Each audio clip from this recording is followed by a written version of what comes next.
ਇਕ ਓੰਕਾਰ ਸਤਨਾਮ ਕਰਤਾ ਪੁਰਖ ਨਿਰਭਉ ਨਿਰਵੈਰ ਅਕਾਲ ਮੂਰਤ ਅਜੂਨੀ ਸੈਭੰ ਗੁਰ ਪ੍ਰਸਾਦ। ਵਾਹਿਗੁਰੂ ਜੀ ਕਾ ਖਾਲਸਾ ਵਾਹਿਗੁਰੂ ਜੀ ਕੀ ਫਤਿਹ। ਸਰਦਾਰ ਕੁਲਬੀਰ ਸਿੰਘ ਜੀ ਕੌੜਾ ਜੀ ਦੀ ਰਚਨਾ ਤੇ ਸਿੱਖ ਵੀ ਨਿਕਲਿਆ ਗਿਆ। ਭਾਗ 29ਵਾਂ। ਸ਼ਹਿਰਾਂ ਵਿੱਚ 80% ਦੀ ਸਿੱਖਣੀਆਂ ਹਿੰਦੂ ਔਰਤਾਂ ਵਾਂਗ ਕਰਵਾ ਚੌਥ ਦਾ ਵਰਤ ਰੱਖਦੀਆਂ ਹਨ ਤੇ ਪਿੰਡਾਂ ਦੀਆਂ ਔਰਤਾਂ ਜੇ ਵਰਤ ਨਹੀਂ ਰੱਖਦੀਆਂ ਤਾਂ ਸਾਧਾਂ ਦੇ ਡੇਰਿਆਂ ਦੇ ਧੱਕੇ ਖਾਂਦੀਆਂ ਫਿਰਦੀਆਂ ਹਨ। ਧਰਮ ਬਦਲਿਆ ਜਾਣ ਕੇ ਇੱਧਰ ਆਏ, ਪਰ 1947 ਤੋਂ ਲੈ ਕੇ 2001 ਤੱਕ ਸਿੱਖ ਹੌਲੀ ਹੌਲੀ ਹਿੰਦੂਕਰਨ ਵੱਲ ਵੱਧਦਾ ਚਲਾ ਗਿਆ। ਅੱਜ ਉਹ ਹਿੰਦੂਕਰਨ ਵੱਲ ਇੰਨਾ ਵੱਧ ਗਿਆ ਹੈ ਕਿ ਹਰ ਅਕਾਲੀ ਲੀਡਰ ਵੋਟਾਂ ਲੈਣ ਵੇਲੇ ਮੰਦਰਾਂ ਵਿੱਚ ਜਾਂਦਾ ਹੈ, ਟੱਲ ਖੜਕਾਉਂਦਾ ਹੈ, ਹਰ ਹਰ ਮਹਾਦੇਵ ਦੇ ਨਾਅਰੇ ਲਾਉਂਦਾ ਹੈ ਤੇ ਹਿੰਦੂਆਂ ਨੂੰ ਯਕੀਨ ਦਿਵਾਉਂਦਾ ਹੈ ਕਿ ਮੈਂ ਏਕਤਾ ਤੇ ਅਖੰਡਤਾ ਦਾ ਮੁੱਦਈ ਹਾਂ। ਮਜਬੂਰਨ ਉਸ ਨੂੰ ਚੋਣ ਲੜਨ ਤੋਂ ਪਹਿਲਾਂ ਹੀ ਸਹੁੰ ਚੁੱਕਣੀ ਪੈਂਦੀ ਹੈ ਕਿ ਮੈਂ ਸੱਚਾ ਭਾਰਤੀ ਹਾਂ। ਪਰ ਜਦੋਂ ਆਜ਼ਾਦ ਮੁਲਕਾਂ ਦੇ ਸਿੱਖਾਂ ਕੋਲ ਕਟੋਰਾ ਫੜ ਕੇ ਜਾਂਦੇ ਹਨ ਤਾਂ ਉਹਨਾਂ ਸਾਹਮਣੇ ਸਿੱਖ ਹਿੱਤਾਂ ਲਈ ਜੱਦੋ-ਜਹਿਦ ਦੀ ਗੱਲ ਕਰਦੇ ਹਨ। ਪੰਜਾਬੀ ਬੋਲੀ ਵਾਂਗ ਨਾ ਮੇਰਾ ਧਰਮ ਰਿਹਾ ਨਾ ਘੁੱਗ ਕੇ ਵਸੀ ਘਰ ਤੇਰੇ ਵਾਲੀ ਗੱਲ ਹੈ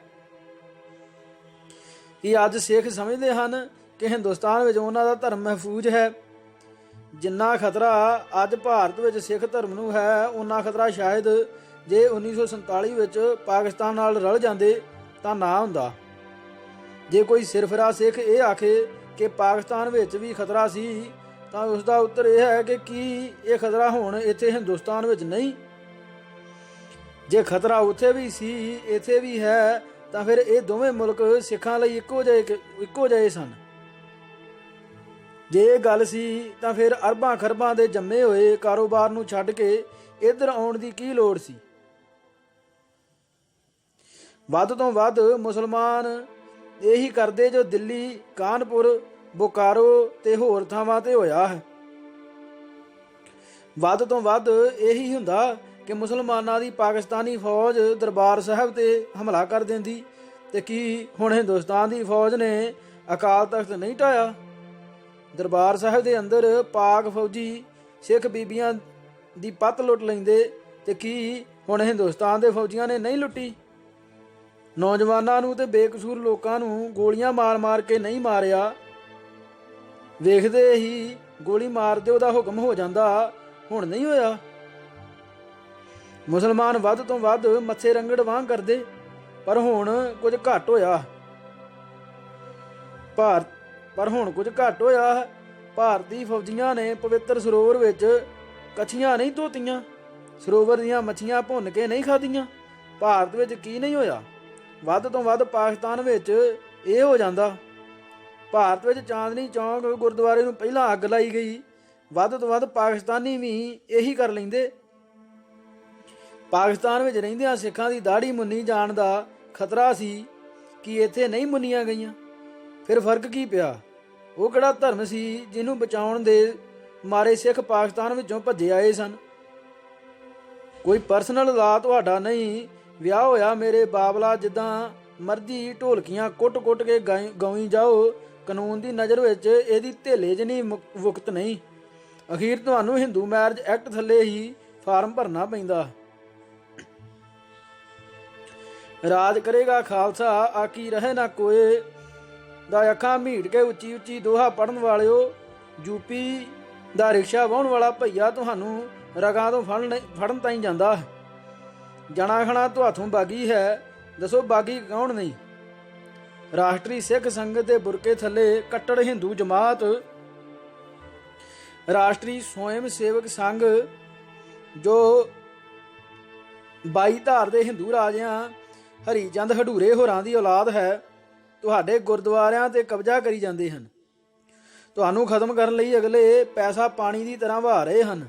ਸਾਧਾਂ ਕੋਲੋਂ ਖਰਮਸਤੀਆਂ ਕਰਵਾ ਰਹੇ ਹਨ। ਅੰਮ੍ਰਿਤਸਰ ਤੋਂ ਚੱਲਣ ਵਾਲੀ ਗੱਡੀ ਅੰਬਾਲੇ, ਸੋਨੀਪਤ, ਕਰਨਾਲ ਵਗੈਰਾ ਵੱਡੇ ਵੱਡੇ ਜੰਕਸ਼ਨਾਂ ਤੇ ਤਾਂ ਨਹੀਂ ਰੁਕਦੀ, ਪਰ ਸਾਧਾਂ ਰਾਧਾ ਸਵਾਮੀਆਂ ਦੇ ਡੇਰੇ ਬਿਆਸ ਰੋਕ ਕੇ ਜਾਂਦੀ ਹੈ। ਅਜੇ ਵੀ ਤੁਹਾਨੂੰ ਸਮਝ ਨਹੀਂ ਲੱਗਦੀ ਕਿ ਸਾਰੇ ਰੱਸੇ ਪੇੜੇ ਕਿਹਦੇ ਲਈ ਵਟੇ ਜਾ ਰਹੇ ਹਨ? ਤੁਹਾਡੇ ਕੁਝ ਸਾਧ ਖਰੀਦ ਕੇ ਉਹਨਾਂ ਨੇ ਹੋਰ ਹੀ ਆਰੇ ਲਾ ਦਿੱਤੇ ਹਨ। ਇੱਕ ਨਾਨਕ ਸਰੀਏ ਸਾਧ ਨੇ ਪੂਰੀ ਗੱਡੀ ਸਰਕਾਰ ਕੋਲੋਂ ਕਿਰਾਏ ਤੇ ਲੈ ਕੇ ਉਸ ਵਿੱਚ ਅਖੰਡ ਪਾਠ ਰਖਵਾ ਕੇ ਕਲਕੱਤੇ ਵੱਲ ਨੂੰ ਚਾਲੇ ਪਾ ਦਿੱਤੇ। ਉੱਥੋਂ ਦੇ ਲੋਕਾਂ ਨੇ ਗੱਡੀ ਵਿੱਚ ਬੈਠੇ ਕਈ ਸਿੱਖਾਂ ਦੇ ਵੱਟੇ ਮਾਰ ਕੇ ਖਵਾਨੇ ਸੇਕ ਦਿੱਤੇ ਤੇ ਗੁਰੂ ਮਹਾਰਾਜ ਦੀ ਵੀ ਬੇਅਦਬੀ ਕੀਤੀ। ਅਜੇ ਉਹ ਸਾਧ ਕਹਿੰਦਾ ਸੀ ਕਿ ਸਮੁੰਦਰੀ ਜਹਾਜ਼ ਤੇ ਹਵਾਈ ਜਹਾਜ਼ ਵੀ ਕਿਰਾਏ ਤੇ ਲੈ ਕੇ ਮੈਂ ਇੱਦਾਂ ਹੀ ਸੰਗਤਾਂ ਨੂੰ ਸੈਰਾਂ ਕਰਵਾਉਣੀਆਂ ਹਨ, ਕਿਉਂਕਿ ਗੱਡੀ ਦੀ ਇੱਕ ਸੀਟ 500 ਰੁਪਏ ਦੀ ਬੁੱਕ ਹੁੰਦੀ ਹੈ ਤੇ ਅੱਗੋਂ ਉਹ ਹੀ ਟਿਕਟ ਸਿੱਖ ਸੰਗਤ ਨੂੰ 1500 ਦੀ ਵੇਚੀ ਜਾਂਦੀ ਹੈ। ਜੇ ਇਸ ਤਰ੍ਹਾਂ ਕਰਕੇ ਮੁਨਾਫਾ ਕਮਾਉਣਾ ਜਾਂ ਕਮਾਉਣ ਦਾ ਐਡਾ ਹੀ ਸੌਖਾ ਸ਼ੌਕ ਹੈ ਤਾਂ ਟਰੈਵਲਿੰਗ ਏਜੰਸੀ ਕਿਉਂ ਨਹੀਂ ਖੋਲ ਲੈਂਦਾ? ਅੱਗੇ ਹਜੂਰ ਸਾਹਿਬ ਵਿੱਚ ਕਿਹੜੀ ਅਰਦਾਸ ਹੁੰਦੀ ਹੈ ਲੋਕਾਂ ਨੂੰ ਪਤਾ ਨਹੀਂ ਸੀ, ਪਰ ਹੁਣ ਟੀਵੀ ਚੈਨਲਾਂ ਤੇ ਯੁੱਗ ਵਿੱਚ ਲੋਕ ਰੋਜ਼ ਸੁਣਦੇ ਹਨ, ਗੰਗਾ ਜੀ, ਗੋਦਾਵਰੀ ਜੀ, ਜਮਨਾ ਜੀ ਦਾ ਧਿਆਨ ਧਰ ਕੇ ਬੋਲੋ ਜੀ ਵਾਹਿਗੁਰੂ।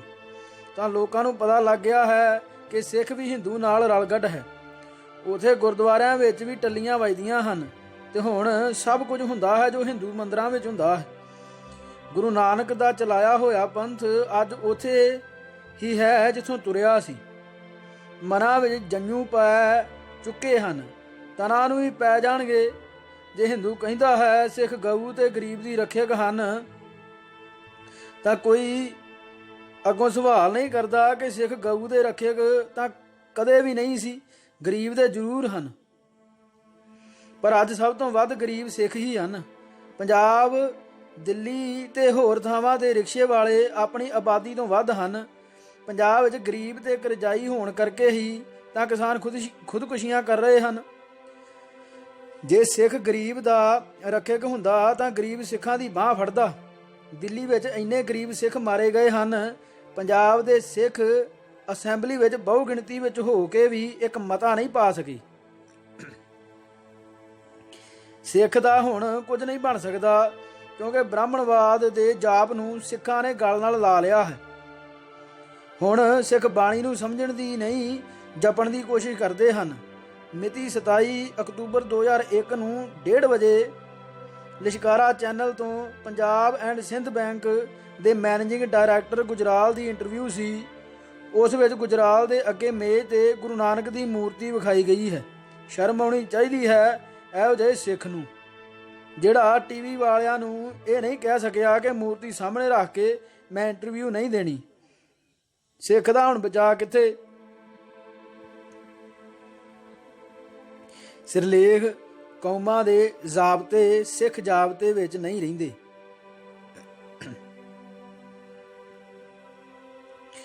ਜਦੋਂ ਕੌਮਾਂ ਸੰਘਰਸ਼ ਕਰ ਰਹੀਆਂ ਹੋਣ ਤਾਂ ਉਹ ਆਪਣੇ ਤੇ ਆਪ ਹੀ ਐਮਰਜੈਂਸੀ ਲਾ ਲੈਂਦੀਆਂ ਹਨ, ਜਿਵੇਂ ਇਜ਼ਰਾਈਲ ਦੇ ਲੋਕਾਂ ਨੇ ਲਾਈ ਸੀ। ਸਿੰਘ ਸਭਾ ਲਹਿਰ ਵਿੱਚ ਸਿੱਖਾਂ ਵਿੱਚ ਵੀ ਇਹ ਆਪੇ ਲਾਈ ਐਮਰਜੈਂਸੀ ਵੇਖੀ ਗਈ ਸੀ।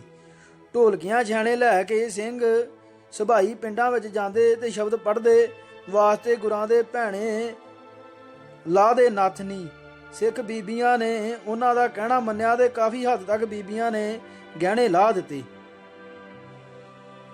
ਸਿੱਖਾਂ ਵਾਸਤੇ ਇਹ ਇੱਕ ਧਾਰਮਿਕ ਅੰਦੋਲਨ ਸੀ।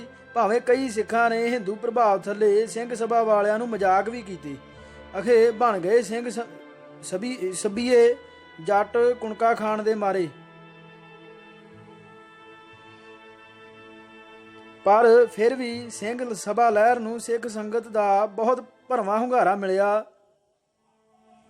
ਦੂਜੀ ਸੰਸਾਰ ਜੰਗ ਵਿੱਚ ਇਸੇ ਤਰ੍ਹਾਂ ਦਾ ਹੁੰਗਾਰਾ ਬਿਨਾਂ ਮੰਗੇ ਤੋਂ ਸਿਰਫ ਚਰਚਲ ਦੇ ਜ਼ਿੰਦਗੀ ਜਿਉਣ ਦੇ ਢੰਗ ਨੂੰ ਵੇਖ ਕੇ ਹੀ ਇੰਗਲੈਂਡ ਦੀ ਪੂਰੀ ਕੌਮ ਨੇ ਦੇ ਦਿੱਤਾ। ਨਤੀਜੇ ਵਜੋਂ ਦੂਜੀ ਸੰਸਾਰ ਜੰਗ ਜਿੱਤੀ ਗਈ। ਜਦੋਂ ਐਮਰਜੈਂਸੀ ਆ ਪਵੇ ਤਾਂ ਕੌਮਾਂ ਫਾਡੀਆਂ ਜਿਹਾਂ ਵਿੱਚੋਂ ਵੀ ਲੀਡਰ ਲੱਭ ਲੈਂਦੀਆਂ ਹਨ।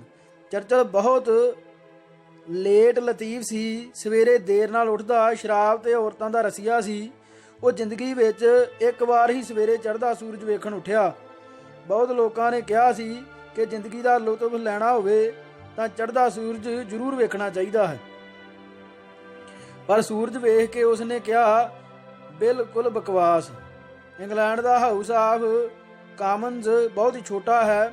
ਆਬਾਦੀ ਵਧਦੀ ਗਈ, ਮੈਂਬਰ ਵਧਦੇ ਗਏ, ਪਰ ਸੀਟਾਂ ਉਨੀਆਂ ਹੀ ਰਹੀਆਂ।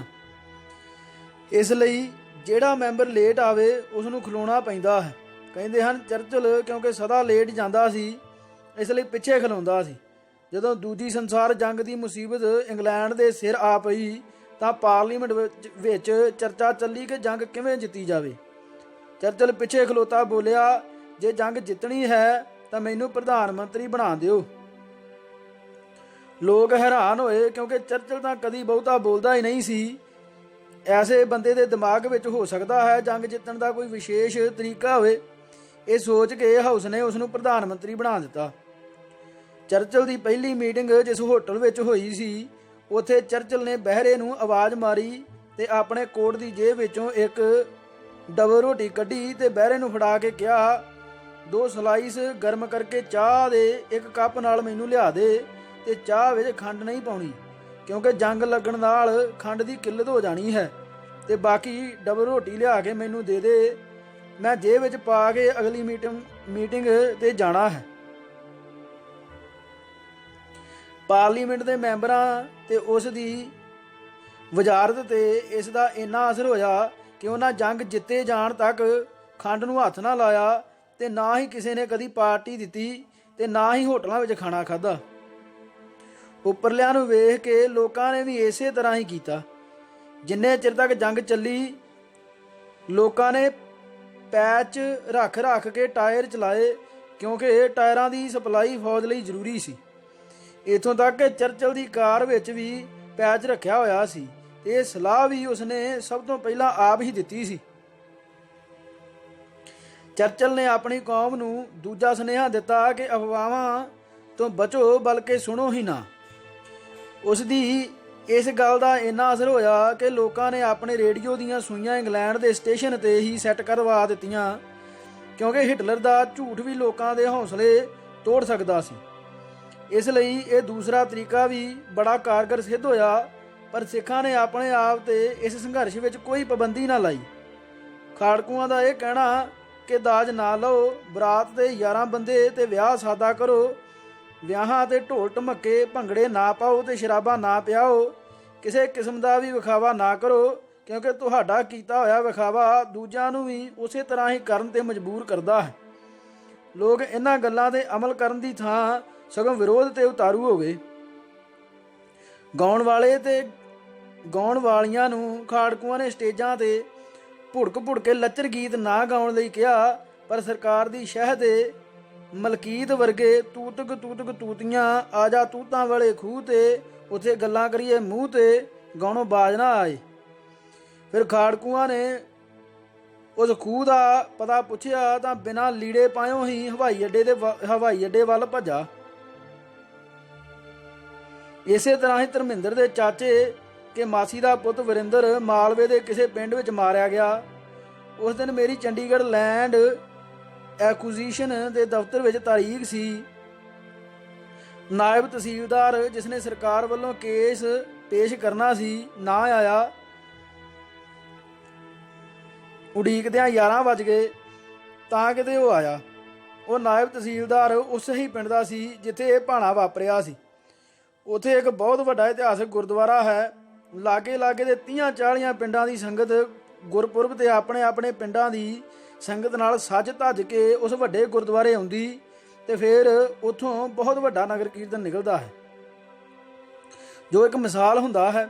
ਵਰਿੰਦਰ ਜੋ ਫਿਲਮ ਐਕਟਰ ਤੇ ਪ੍ਰੋਡਿਊਸਰ ਵੀ ਸੀ, ਆਪਣਾ ਸੈੱਟ ਲੈ ਕੇ ਉਸ ਪਿੰਡ ਸ਼ੂਟਿੰਗ ਕਰਨ ਆ ਗਿਆ।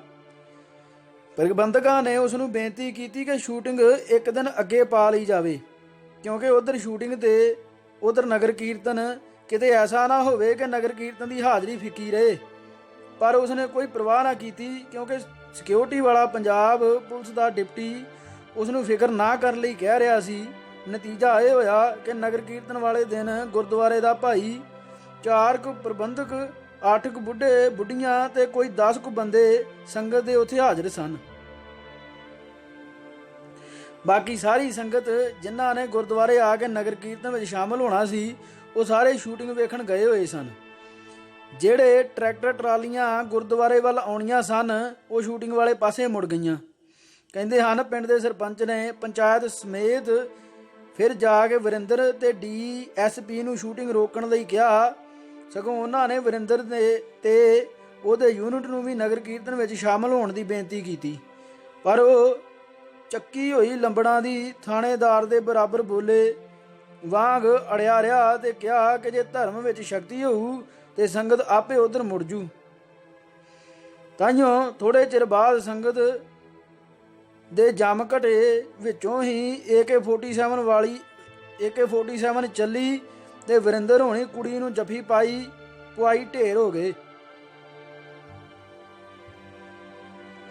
DSP ਦਾ ਵੀ ਕਿਤੇ ਪਤਾ ਨਾ ਲੱਗਾ ਤੇ ਨਾ ਉਹਦੀ ਪੁਲਿਸ ਹੀ ਕਿਤੇ ਰੜਕੀ।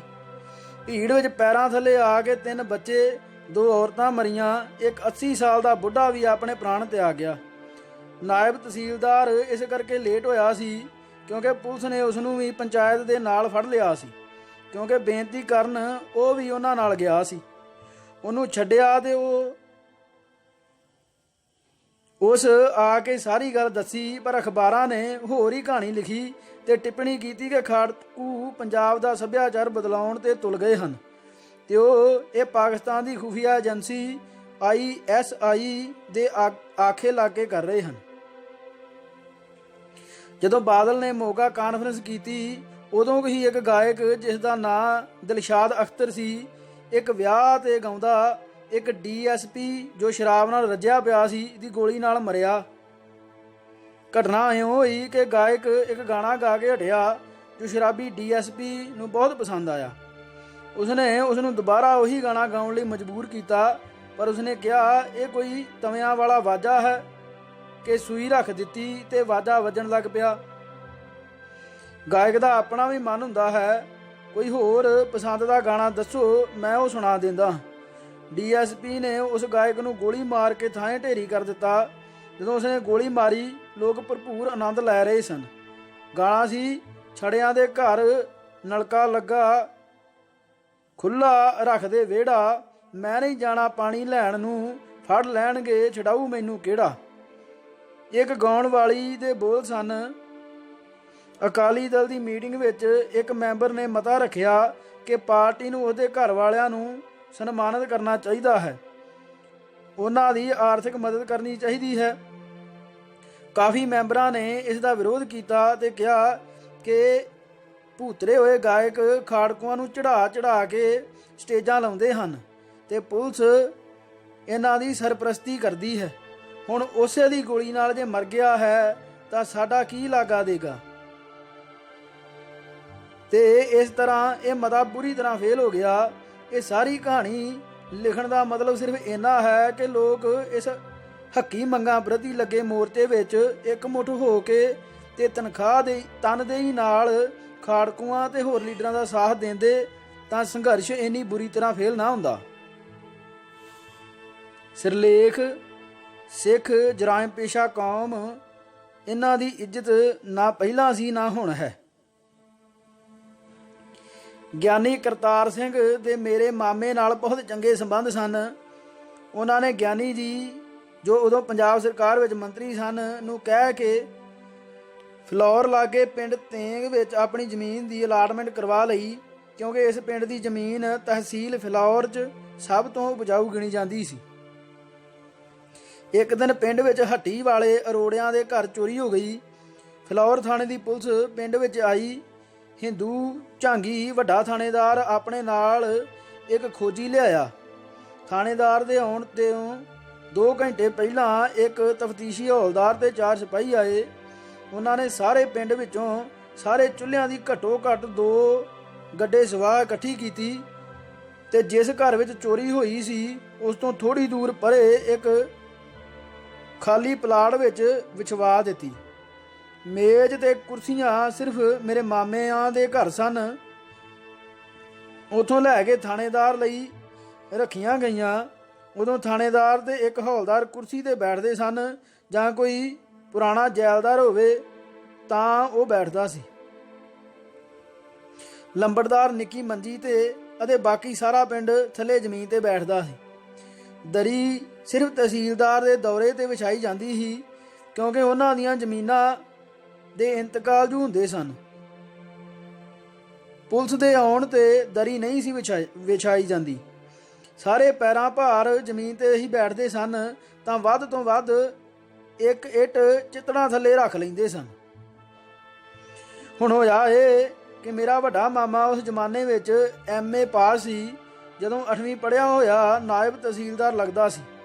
ਮੇਰਾ ਛੋਟਾ ਮਾਮਾ BAC ਤੇ ਉਸ ਤੋਂ ਛੋਟਾ ਜਸਵੰਤ ਸਿੰਘ ਵੀ BA ਪਾਸ ਸੀ ਤੇ ਨਾਲੇ ਵਧੀਆ ਖਿਡਾਰੀ ਵੀ ਸੀ। ਸਾਰੇ FC ਕਾਲਜ ਲਾਹੌਰ ਦੇ ਪੜ੍ਹੇ ਹੋਏ ਸਨ। ਛੋਟਾ ਮਾਮਾ ਅੰਗਰੇਜ਼ ਦੇ ਰਾਜ ਵੇਲੇ ਛੋਟਾ ਥਾਣੇਦਾਰ ਭਰਤੀ ਹੋਇਆ ਸੀ ਤੇ ਨੌਕਰੀ ਇਸ ਲਈ ਛੱਡ ਕੇ ਆ ਗਿਆ ਸੀ ਕਿ ਉਹ ਮਨੁੱਖੀ ਅਧਿਕਾਰਾਂ ਨੂੰ ਨਹੀਂ ਸੀ ਕੁਚਲ ਸਕਦਾ। ਹੋਇਆ ਇਸ ਤਰ੍ਹਾਂ ਕਿ ਸਾਂਗਲੇ ਤੋਂ ਹੁਣ ਪਾਕਿਸਤਾਨ ਵਿੱਚ ਇੱਕ ਚੋਰ ਫੜਿਆ ਗਿਆ। ਉਸ ਨੂੰ ਗੱਡੀ ਤੇ ਬਿਠਾ ਕੇ ਲਾਇਲਪੁਰ ਲਿਆਉਣਾ ਸੀ। ਪਹਿਲਾਂ ਤਾਂ ਉਹ ਬੰਦਾ ਪਿੰਡ ਵਾਲਿਆਂ ਨੇ ਇੱਕ ਦਿਨ ਪਹਿਲਾਂ ਦਾ ਫੜਾਇਆ ਹੋਇਆ ਸੀ। ਰੋਟੀ ਪਾਣੀ ਕੋਈ ਨਾ ਦਿੱਤਾ। ਟਾਲੀ ਨਾਲ ਬੰਨਿਆ ਹੋਇਆ ਸੀ, ਜਿਹੜਾ ਆਵੇ ਲੱਤ ਮਾਰ ਜਾਵੇ ਜਾਂ ਚਪੇੜ ਮਾਰ ਜਾਵੇ। ਦੂਜੇ ਦਿਨ ਪੁਲਿਸ ਗਈ, ਚੋਰ ਨੂੰ ਸਟੇਸ਼ਨ ਤੇ ਲਿਆਂਦਾ। ਉਦਣ ਗੱਡੀ ਹੀ ਨਾ ਆਈ।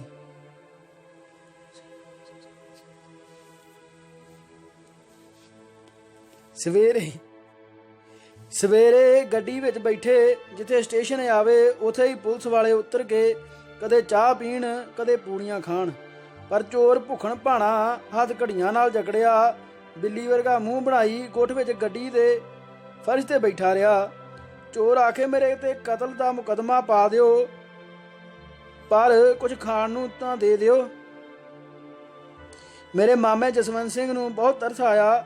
ਉਹਨੇ ਅਗਲੇ ਸਟੇਸ਼ਨ ਤੇ ਚੋਰ ਨੂੰ ਗੱਡੀਓਂ ਥੱਲੇ ਉਤਾਰ ਲਿਆ ਤੇ ਪੂੜੀਆਂ ਵਾਲੇ ਨੂੰ ਕਿਹਾ, ਜਿੰਨਾ ਚਿਰ ਰੱਜੇ ਨਾ ਕਿਸੇ ਹੋਰ ਨੂੰ ਪੂੜੀ ਨਾ ਦੇਈ। ਉਹਨੇ ਪਹਿਲਾਂ ਹੀ 10 ਰੁਪਏ ਦਾ ਨੋਟ ਪੂੜੀਆਂ ਵਾਲੇ ਨੂੰ ਫੜਾ ਦਿੱਤਾ। ਮਤਾ ਕਿਤੇ ਉਹ ਇਹ ਨਾ ਸਮਝੇ ਕਿ ਪੁਲਿਸ ਦਾ ਮਾਮਲਾ ਹੈ। ਪੂੜੀਆਂ ਖਾ ਲੈਣ ਤੋਂ ਬਾਅਦ ਸ਼ਾਇਦ ਪੈਸੇ ਹੀ ਨਾ ਦੇਣ। ਕੱਟੜ ਹਿੰਦੂ ਹੌਲਦਾਰ ਨੇ ਇਹ ਸਾਰੀ ਗੱਲ ਦੀ ਰਿਪੋਰਟ ਵੱਡੇ ਥਾਣੇਦਾਰ ਨੂੰ ਕੀਤੀ। ਉਹ ਵੀ ਪੰਜਾਬੀ ਝਾਂਗੀ ਹਿੰਦੂ ਸੀ। ਉਸਨੇ ਮਿਰਚ ਮਸਾਲਾ ਲਾ ਕੇ ਇਹੋ ਹੀ ਰਿਪੋਰਟ ਡਿਪਟੀ ਨੂੰ ਕੀਤੀ ਤੇ ਡਿਪਟੀ ਨੇ ਜਸਵੰਤ ਸਿੰਘ ਥਾਣੇਦਾਰ ਨੂੰ ਬੁਲਾਇਆ। ਜਦੋਂ ਉਸਨੇ ਸਾਰੀ ਗੱਲ ਦੱਸੀ ਤਾਂ ਅੰਗਰੇਜ਼ ਡਿਪਟੀ ਨੇ ਕਿਹਾ, ਇਹ ਤਾਂ ਕੋਈ ਜੁਰਮ ਨਹੀਂ, ਜੁਰਮ ਤਾਂ ਉਹਨਾਂ ਨੇ ਕੀਤਾ ਹੈ ਜਿਨ੍ਹਾਂ ਨੇ ਉਸ ਬੰਦੇ ਨੂੰ, ਭਾਵੇਂ ਉਹ ਚੋਰ ਹੀ ਕਿਉਂ ਨਾ ਹੋਵੇ, ਭੁੱਖਾ ਰੱਖਿਆ ਹੈ। ਉਸ ਡਿਪਟੀ ਨੇ SP ਨਾਲ ਗੱਲ ਕੀਤੀ ਤੇ ਹੌਲਦਾਰ ਨੂੰ ਮੁਅੱਤਲ ਕੀਤਾ ਤੇ ਵੱਡੇ ਥਾਣੇਦਾਰ ਵਿਰੁੱਧ ਵਿਭਾਗੀ ਕਾਰਵਾਈ ਕੀਤੀ। ਹੁਣ ਕੋਈ ਇਹ ਦੱਸੇ ਕਿ ਮਨੁੱਖੀ ਅਧਿਕਾਰਾਂ ਦਾ ਘਾਣ ਅੰਗਰੇਜ਼ਾਂ ਨੇ ਕੀਤਾ ਕਿ ਆਜ਼ਾਦ ਭਾਰਤ ਵਿੱਚ ਹੋਇਆ। ਪਰ ਮੇਰੇ ਮਾਮੇ ਦਾ ਮਨ ਬਹੁਤ ਖੱਟਾ ਹੋਇਆ। ਘਰ ਖੇਤੀਬਾੜੀ ਬਹੁਤ ਅੱਛੀ ਸੀ। ਝੱਟ ਅਸਤੀਫਾ ਦੇ ਦਿੱਤਾ। ਜਦੋਂ ਲੋਕਾਂ ਨੂੰ ਸੰਗਮਰਮਰ ਕਹਿਣਾ ਨਹੀਂ ਸੀ ਆਉਂਦਾ ਤੇ ਇਸ ਨੂੰ ਸੰਖ ਮਲਮਲ ਕਹਿੰਦੇ ਹੁੰਦੇ ਸਨ, ਉਦੋਂ ਮੇਰੇ ਨਾਨਕਿਆਂ ਦੇ ਫਰਸ਼ ਦੇ ਚੁਗਾਠਾਂ ਵਧੀਆ ਸੰਗਮਰਮਰ ਦੀਆਂ ਸਨ। ਇਸ ਤਰ੍ਹਾਂ ਦਾ ਰਹਿ ਚੁੱਕਾ ਥਾਣੇਦਾਰ ਹੁਣ ਭਾਰਤ ਵਿੱਚ ਆ ਚੁੱਕਾ ਸੀ। ਉਹ ਭੁੱਲ ਗਿਆ ਸੀ ਕਿ ਉਹ ਮਾਂ ਮਰ ਗਈ ਜਿਹੜੀ ਦਹੀਂ ਨਾਲ ਟੁੱਕ ਦਿੰਦੀ ਹੁੰਦੀ ਸੀ। ਅੰਗਰੇਜ਼ ਕਾਨੂੰਨ ਨਾਲ ਚੱਲਦਾ ਸੀ, ਪਰ ਆਜ਼ਾਦ ਭਾਰਤ ਦੇ ਹਿੰਦੂ ਗਵਰਨਰ ਚੰਦੂ ਲਾਲ ਤ੍ਰਿਵੇਦੀ ਦੇ ਹੁਕਮ ਨਾਲ ਚੱਲਦੇ ਸਨ।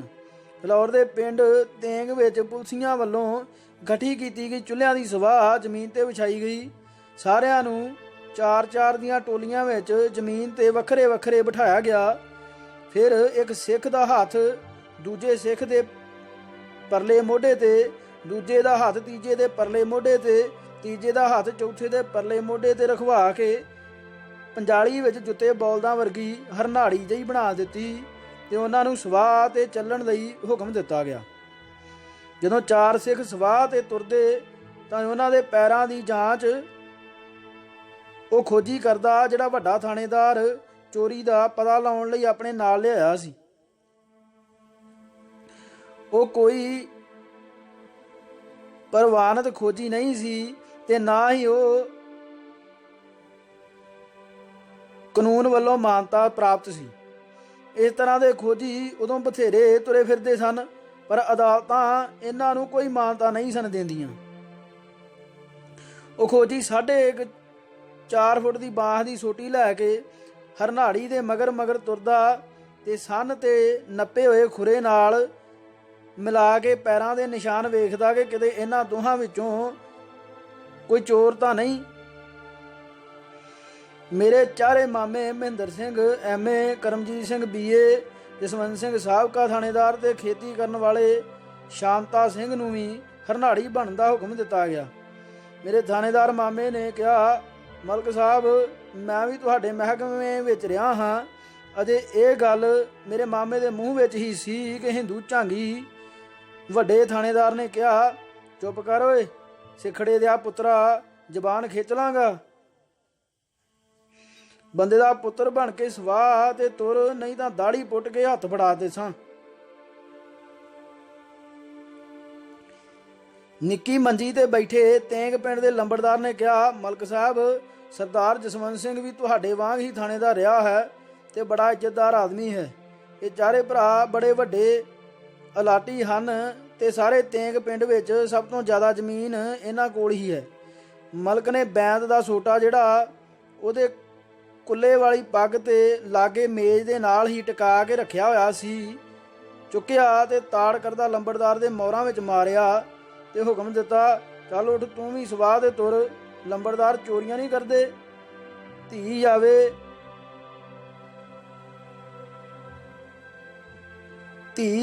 ਧੀ ਜਾਵੇ ਦੇ ਟੁਰ ਪੈਂਦੇ ਨੇ ਮਤਾਂ ਦੇਣ।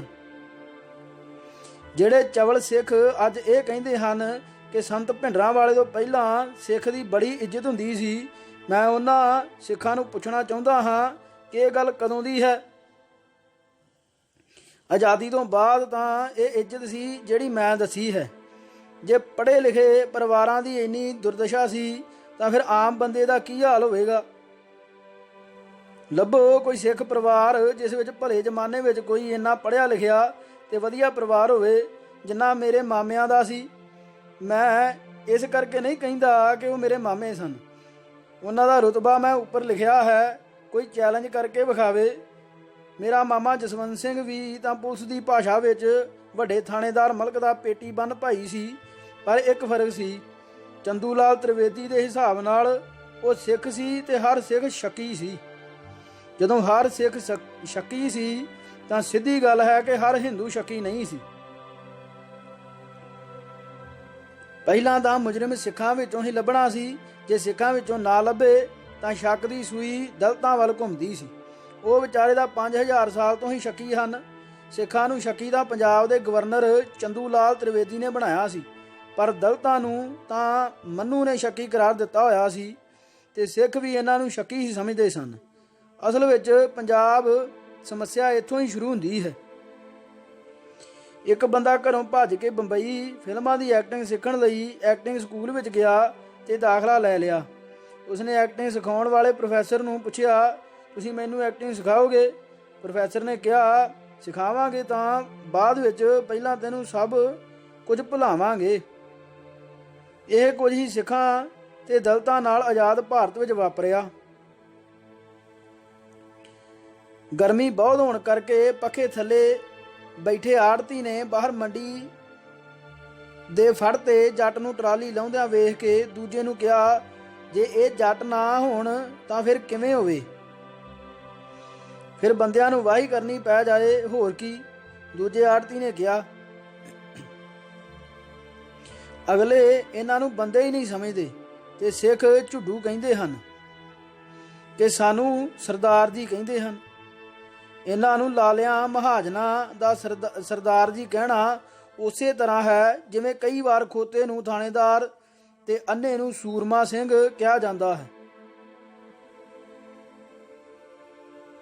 ਜਾਂ ਹਰ ਬਿਹਾਰੀ ਤੇ ਯੂਪੀ ਦੇ ਰਹਿਣ ਵਾਲੇ ਨੂੰ ਭਈਆ ਕਿਹਾ ਜਾਂਦਾ ਹੈ, ਜਿਸ ਦਾ ਮਤਲਬ ਹੁੰਦਾ ਹੈ ਭਰਾ।